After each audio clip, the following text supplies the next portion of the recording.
Let me show you what I have going on here. This is a two-story house, very rectangular in shape, and the center of the house is sunk quite a bit. So this wall over here is the inside wall in our living room, and there's the exterior wall. And you figure that's probably pretty level where it should be. But the inside wall is, I measured it with a laser level and found that it is 1 3/8 inch lower than the outside wall. So figure the whole center of the house has sunk.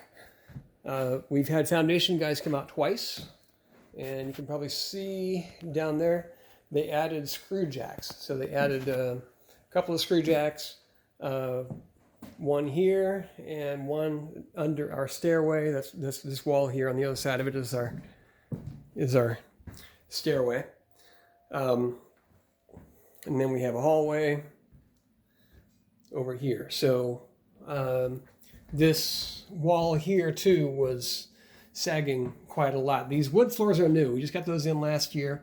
I jacked up the house quite a bit, so figure we've had two foundation guys that came out, or two sets of foundation guys that came out and added supports, because this originally had only one land beam across the middle of the house, and this is a 27-foot span on the width of our house here. So figure you had 27 feet with only the one triple land beam. So basically this space over there has sagged, and this space over here is sagged. So the guys that came out added this one, and they added a matching one on the other side. So anyway, so last year when we had our wood floors put in, I tore out the entire subfloor the same way that I've done here, with the exception of I didn't on the other side, I didn't come past the family room border. So this I'm standing in now is actually our dining room. So I didn't pull off the subfloor material on the other side like I did this one. I wanted to, but we just ran out of time. So what I'm trying to figure out is if there is some way to get some support in under this ceiling here. Again, being a two-story, I'd have to say they didn't really engineer the house very well when they built it, because this load-bearing wall here is not over any of the walls upstairs. I mean, they might intersect, but the walls for the bedrooms that then support, the rafters above it are somewhere around here. And then there's another wall here. I really should try to map this out. But bottom line is we have some pretty heavy walls and furniture, big oak desk and all that stuff that's sitting on the floor upstairs, but not over anything over this is being supported. So the floor here does sag about 1 3/8 inches, and that matches closely to the ceiling here. It's also sagged about the same amount, and then except that from the bottom of it anyway, when I go upstairs and measure it, I actually need to do that to be accurate about this. But I think upstairs it's sagging more than that. I think it actually comes out to be more like 1.5 inches. So basically from the entrance to my office, and I'll go up these stairs here,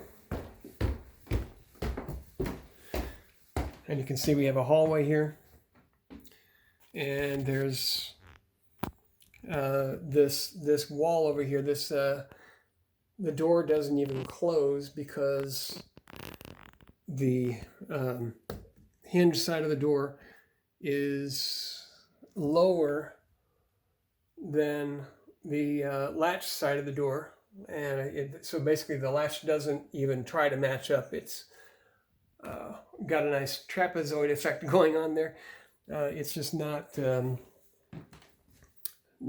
going to line up because it's just not it's sagging so much on the hinge side. So what I need to do is I need to raise this wall, and you can see that we've got a compression thing going on here in the drywall. We've actually patched some drywall here. It has cracked before from raising the house previously. And actually I'll come back up the stairs. And in the other bedroom, this is on the opposite side of the house that I was standing on before. Looking above the doors, you can see where we have nice cracks there. And again, I think that's because the inside of the house has sagged, but it originally separated, and then when I jacked it up, when I was putting on the new floors, that turned that split into a compression crack. So that's what that is. It was originally separated, and then now it's squeezed together. So basically I raised, in the crawl space, I raised all of this part of the house, basically this section of wall. So some thoughts I've had about this is, and I don't know if this is allowed, but I'm picturing if we had an I-beam across the middle of this ceiling, or somewhere, maybe that lines up with one of the walls upstairs. So maybe have a post over there, a screw jack on each side, and then be able to turn that screw jack, either that, or I could put the screw jack down in the crawl space. Got plenty of access to that. And then I'd be, jacking up that entire wall, but one way or another, I'm just picturing having a steel I-beam going across the middle of this, so that the weight will have something to lift it other than just this one load-bearing wall. So I don't know. The floor plan, the other side of the house is the same as this, except it's just the room is a little narrower. And we call this a library. But so basically we have a slight, well, actually I know, I think it might actually be identical. I don't know, I have to measure it out, but the layout is roughly the same on each side. But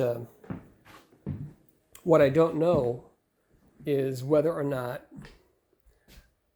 we could even notch the floor joists for an I-beam. I mean, not like all the way through or anything like that, but I'm just thinking, what if we had a short I-beam, and I don't know the engineering or what size it would have to be to support this weight, but I don't know, maybe 2 inches. These are 9-inch joists here, so if we had 2 of the 9 inches notched out, be able to run an I-beam across the middle and support it on each side, and then have underneath here in the crawl space, if it would be possible, to cause see, look at that. There's nothing there either. So we have the toward the front of the house, we had the ones that were actually they added those. These weren't even here before, so I had the crawl space guys add that. and added the ones on the back, and then they added the jack here to the center land beam. But anyway, so I was thinking about maybe adding a pier directly underneath wherever that I-beam would be. So the big question is it a bad idea to notch 9-inch joists for an I-beam? And the reason I would want to notch it rather than, I don't know, I just don't, these are 8-foot ceilings, and I don't want to have beams in 8-foot ceilings. It just, I don't know, it just kind of make it look too low. I wish I had 9-foot ceilings, but I don't. So anyway, so that's my big question for this project, is whether or not that's allowed by code, or if there's some way to make it happen. Have a couple of other issues with this floor plan and how they lousily engineered it. I mean, look where these load-bearing walls are. So figure we have double studs over here for the supports, but those studs aren't even over a joist. So it sags, and you know it's not great there, but the opposite side, look at that. I mean, this is just like, you know, what were they thinking? Actually, I think what they were thinking was, let's get this job done. So they basically laid out the floor joists all the way across, and check this one out. They just cut some 2x9s and stuck them in there. And I don't even think these are nailed. Yeah, they are nailed together. So they nailed them together at the bottom, didn't nail them together at the top. They're splitting apart. And then on top of that, you figure we have a load-bearing wall, but yet each of the air intake ducts are running up through that wall, so there's nothing there to support it. And so I thought, well, you know, I'd really like to be able to put a support directly under this wall into the crawl space. But that'll require redoing some duct work, because the ducts are hanging down below the studs. And then look how they did this one. They just broke off the board, so I can't even put a support under that one as is. So anyway, cobbled up mess here, I guess, but you know, I'm just thinking that if I could do that I-beam, then I would be able to lift some of that weight off of this wall first. And if I could do that, then I could probably take out that crappy board that they put down there, and then put in a decent one. One that's, you know, the right size, and then put a pier directly under it to help lift that corner, and probably just go straight across with it, and do the same on the other side. Anyway, if you could let me know what you think, I'd really appreciate your feedback on this. I am not a construction guy. I mean, so I'm not an architectural engineer by any means. So I'm just eyeballing this and trying to figure out what would actually make sense for this space. Let me know what you think. Thanks.